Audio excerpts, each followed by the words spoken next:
Okay, so I'm practicing out on the road because you might want to do that, or you might want to ride around your barn.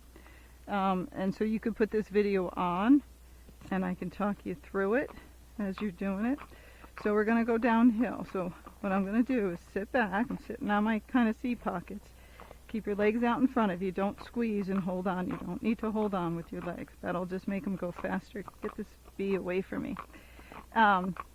And so if he's going fast, or you think it's hard on him, there he's going a little fast, you just serpentine down the road. You just slalom it like you're skiing. Just go back and forth. And you make him go very slow and stay on his hocks, okay? Now as you're doing it, try and give and take with your hands so you're not hanging on your horse the whole time. You can pull really hard if you need to, if they're going fast or he's pulling on you, but then you let go after he slows down. You want to make sure you always pull, but then release when they do the right thing. Because if you just keep pulling, they will get faster and they'll just pull harder. And they're bigger, so they can do much.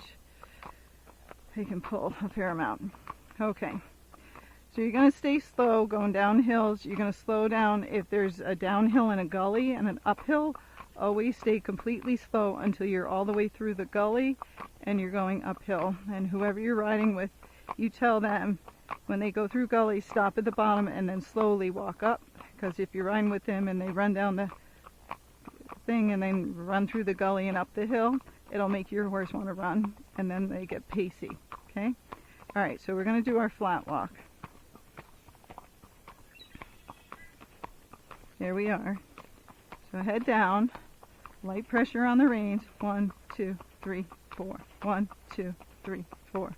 So you're going to keep that rhythm. If you're in the road or somewhere, try to follow a line, an imaginary line, to keep your horse straight, right in between your legs. If the walking horses get crooked. So you might have to keep leg yielding them back and forth. Okay, stay with my rhythm.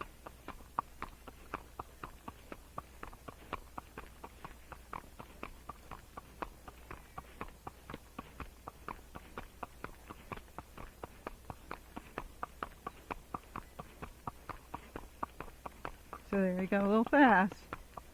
If he gets too fast, you pull back and then relax your leg a little bit. 1, 2, 3, 4. 1, 2, 3, 4. So lots of flat walking. And again, if he's pulling a lot, you can use a longer shank in his mouth.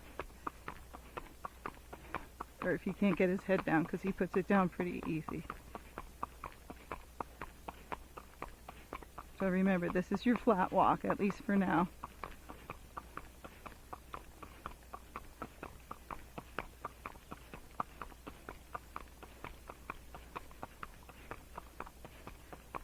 Okay.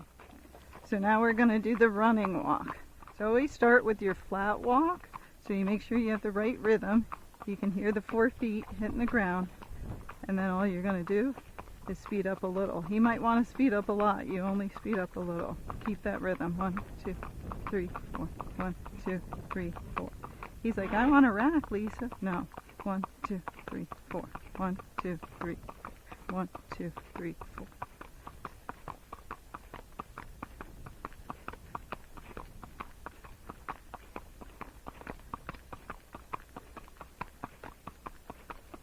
Three, 4. 1, 2, 3, 4.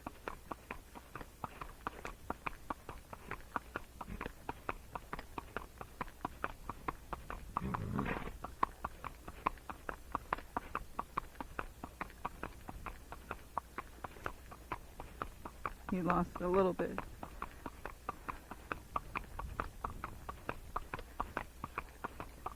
Okay. And I stop and give them breaks at the end. You can give them treats or you can give them grass, something. So it's good to be away from the barn, right? Okay, that's your running walk. For now, at least. Okay. In a minute, we're going to try for the canter. When you ask for the canter, you're going to half halt, shift your weight, and then use that leg on the same side. So I'm going to ask for the left lead because that's his better lead. And I'm going to shift my weight to the right, and I'm going to ask with my right leg. The problem with the walking horses, they can gait really fast, so they won't fall into the canter, and they can rack. So sometimes they think they're supposed to rack. So if you ask for it and he speeds up and he just gates, you come back to a walk, ask again, okay? So otherwise they will just run into it or get their legs all tangled up. So you can gate a couple of steps into it, but you don't want them running or racking and tangling their legs. So it's best if you're doing it on the trail that it's uphill. Do not do it on the flat. You got to get it really good in the arena before you can canter on the flat, okay? So it's got to be an incline. Okay, so we're going to try it here. Half halt, shift my weight to the right, canter. So I had to use my stick.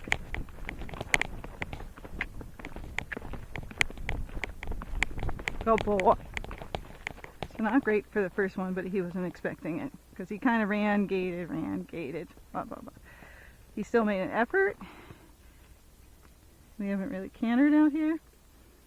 But I'm trying to make sure he knows that when you take him. Good boy. So he's getting a little cookie. And we're going to go back and try it again. So we're trying it again. So if you have, I don't know if you have any hills by you, but if you're going to do this on trail, it's best to do it on hills. I know I keep saying that. Okay. So I'm going to half halt, shift my weight to the right, canter. Canter.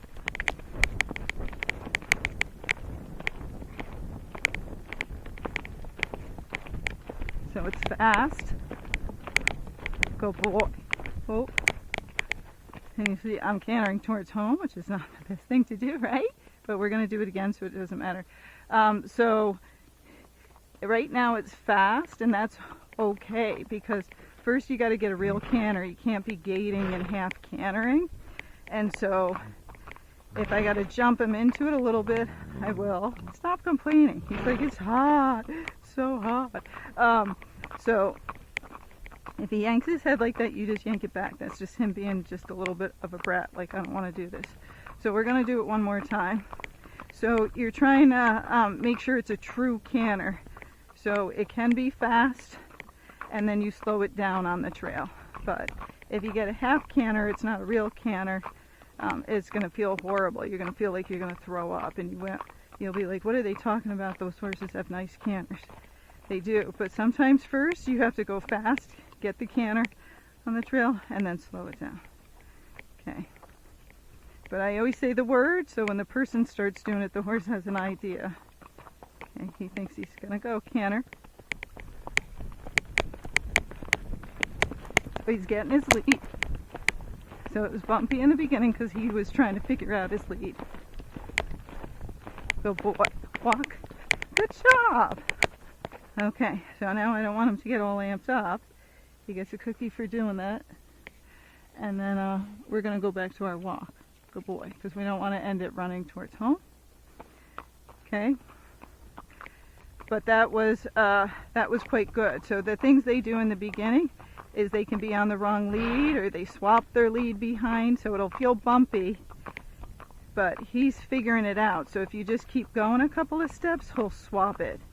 So it might feel like you're cross cantering or, counter cantering on the wrong lead, and then he'll get it. Okay, but he'll get there.